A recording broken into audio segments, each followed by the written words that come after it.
Welcome back to another episode. As we continue to engage about this politics thing, I feel more like we need to continue to expose the hypocrisy, the high level of hypocrisy of politics in general in our country. Why I'm saying this? I shot an episode about the MKP, Jacob Zuma's speech, and when you listen to him, you can catch a full speech anyway. It's all over the internet. Maybe if you feel more like I handpicked, certain issues that suits my narrative, but the whole speech doesn't make sense to me. Sorry about that. So I've also, watched the EFF, and I still find the same thing. The EFF is also singing the same tune, and these people are actually using poor black people to push their narratives, pursue their own agendas, their personal agendas, by the way, and they are actually wolves in sheepskin. That's the reality of our country's political situation and the position of politicians.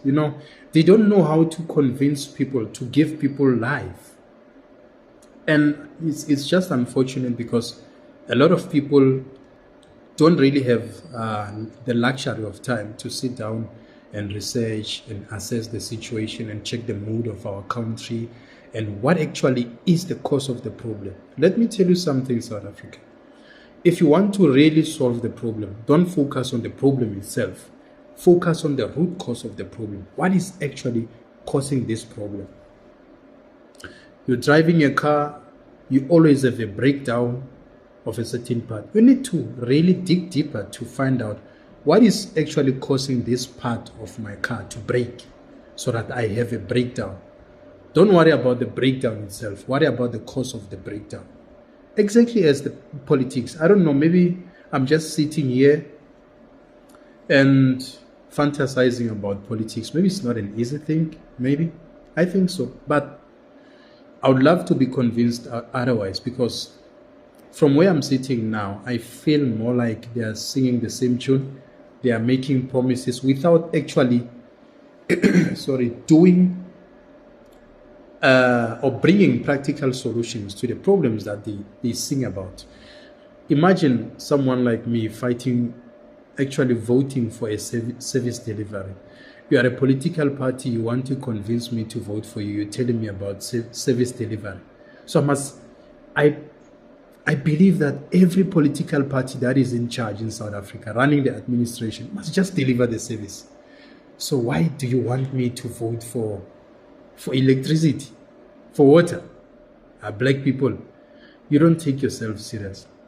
And you look at the faces of those people, young people who are hungry, who are stuck in life, and they are looking at this man, pinning their hopes on him. Let's watch this clip and we'll discuss, scholars. I don't know. Maybe I'm just being hypocrite myself. I don't know. Comrades, KZN, it's a home where there is no water. Our people don't have proper water, drinkable water. We want every house in KZN to have proper water. We want every household in KZN to have electricity. We want every house to have a person who is employed. You can't have the whole house and the whole family unemployed. At least let's employ one person per family so that there is someone who can put bread on the table of that family. Economic freedom fighters. And people, when we talk about these issues, they say we hate on the MKP, on the EFF, on the ANC. No. People like us, when you bring your contest to us, you need to tell us the practical solutions to the problem. You need to do feasibility studies. that what you are saying, is it practically possible that you can do? So you will campaign for grannies if you talk about electricity, talk about... I know that I can access electricity because I know where is electricity. I cannot stay in an area where, sorry, there's no electricity. I know where to stay if I want to have electricity myself as a young person of this country. And as much as I'm more than capable to do things for myself, even if the government of the ANC, the corrupt government of the ANC cannot employ me or give me a tender, I can still survive. I know how to survive. In fact, from where I'm sitting here, ANC has done absolutely nothing for me. The economic freedom fighters, when they campaign, they say Papa Penny is useless, you can't comprehend what he's trying to say. I do understand their position. That's politicking, but it doesn't work for average people like us. Talk about serious issues. And as the economic freedom fighters, you are saying you are going to create jobs. How, as a political party, are you going to create jobs when you are fighting the very same investors, the Elon Musk, the Johan Rupert? You hate those people who are creating jobs, who are literally actually creating jobs now for South Africans, average South Africans. Let me tell you something, South Africans, especially poor and marginalized South Africans. If you happen to watch this, let me advise you. Someone like Julius Malema cannot create a job here in South Africa.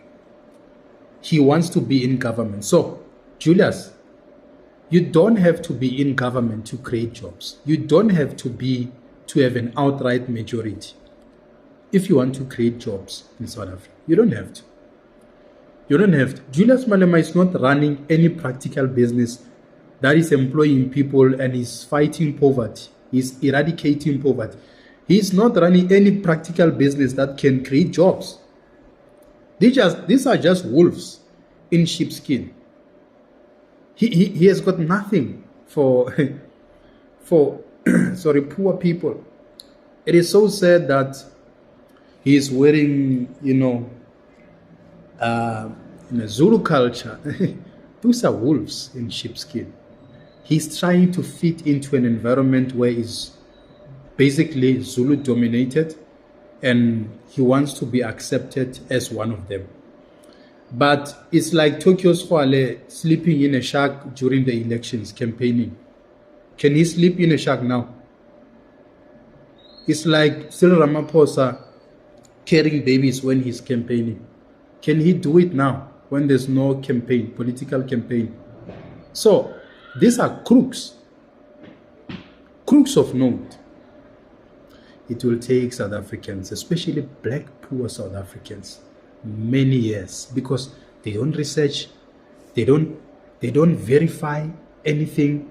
They just look at your posture as a politician. When you can speak louder, when you can be convincing, when you can sing kill the Boer, kill the farmer, then they buy into your story. When you tell them that white people are the enemies, they are taking land from you, so you must take land from white people, they are convinced. I don't know. Let's continue watching. Let's make sure that when we fight at tertiary level, we promote the youth command. We must not allow a situation where this unemployment continue to exist. We want jobs, and we want jobs for the youth now. The youth of South Africa, you must stop being complainants and say you are unemployed. You must be like the 1976 generation and stand up and fight these people who are stealing our jobs, and fight these people who are stealing our land, because without land, we will not have jobs. Fighters, we are here to say to you, as the youth of South Africa, under the EFF government, there will be jobs for all. Under the EFF government, we'll fight poverty. Under the EFF government, will ensure that there is a return of the land and restoration of the dignity of African people. Land is not luxury. Land is our birthright. We must fight for the land. Hey. So who's stealing jobs in South Africa? Who's stealing the land in South Africa? Who are those thieves? I would like to see them. Who's stealing jobs in South Africa? If I have to answer that question, illegal immigrants are stealing jobs from South Africans. South Africans continue to be unemployment, and part of the problem is illegal immigrants who are flocking into our country illegally, don't have work permits, they are used as cheap laborers, they're stealing jobs.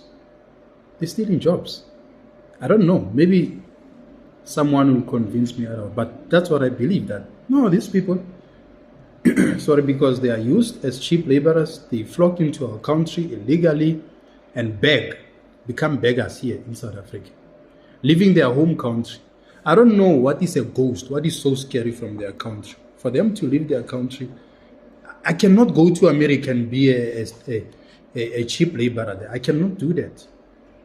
Most people dream of going to the US, touching the ground and say, I'm in America, Hollywood, Los Angeles.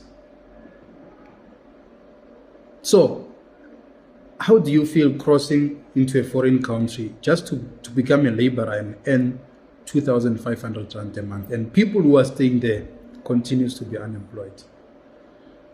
And, it is a concern, but it's a topic for another day. Who's stealing the land in South Africa? Who's stealing the land? No one is stealing the land. No one. We really have got to work hard to achieve what exactly we want to achieve. So these are fake revolutionaries that we normally speak about. I don't have any personal problem with these people. I do have a problem with how they run politics, their politics within their political parties. I do have a serious problem that these people are actually causing destruction. They themselves are the problems of this country. They themselves are the ones who are causing this chaos. How do we get out of here, South Africa? It's very simple. We need to shift our political ideology. We need to shift our position. We need to shift from these people. We need to stay as far away as possible, or they must change their policies. They must change their political ideology. They must change their posture. They must stop singing hateful songs, because that is not a way of constructing a growing South Africa. The citizens of this country, we are so concerned about how these politicians are actually running this political business, political affairs. Why do you want people to vote for you for them to get electricity and water? So I must wake up in the morning and go to vote just for electricity and water. I believe water is essential, right? We use water every day of our lives. Even people who are staying in rural areas, they deserve to have water. They deserve to have electricity. And he spoke about data and all of that. Sorry, it's an issue of being all over the show. So we must survive on freebies, free data, free what, free electricity, free what, free everything. That's not how you build a country. I want to give you the sad news, is that the EFF cannot create any job in South Africa. They cannot. As much as they cannot do it now, they will never be able to do it in future. Even if they get into government, they're going to chase away the investors out of their hatred. They hate white people and they think they can make it themselves without white people. Let me tell you something, South Africans. We need each other. There's no such, you cannot say we don't need white people, we need only us black people. We can't even tolerate one another. We can't coexist. We kill one another. We shoot. We step one another. There's chaos. And you say you don't need white people. It is a concern to me. I don't know, scholars. I'll hear your views, but I'm just exposing the hypocrisy that these political parties and politicians are showing to us. Some of us, we can see what they are doing. I'll wait for your comment. Thank you, squatters, for watching my content. I sign out now. Thank you, South Africa.